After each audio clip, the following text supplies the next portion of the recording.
মনে হলো শহরের কোলাহল কয়েক মিনিটের জন্য থেমে গেছে। কোনো বড় পরিকল্পনা ছিল না, শুধু একটু শান্তি খুঁজতে চলে এলাম আগ্রাবাদের জামুরা পার্কে দিয়ে। চারপাশে সবুজ, খোলা আকাশ আর ঠান্ডা বাতাস। মনে হচ্ছিল ব্যস্ত জীবনটা একটু ধীরে চলছে দিয়ে।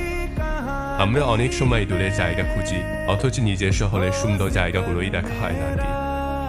আজ বুঝলাম, ভালো একটা দিন কাটানোর জন্য সবসময় বেশি টাকা বা দূরে যাওয়া লাগে না, দরকার শুধু একটু সময়। যদি কখনো মন ক্লান্ত লাগে, নিজের শহরের কোনো শান্ত জায়গায় একটু সময় কাটিয়ে দেখো। তুমি কি আগ্রাবাদের জামুরা পার্কে দিয়েছ? গেলে 10 এর মধ্যে কত দেবে? কমেন্টে লিখে জানাও।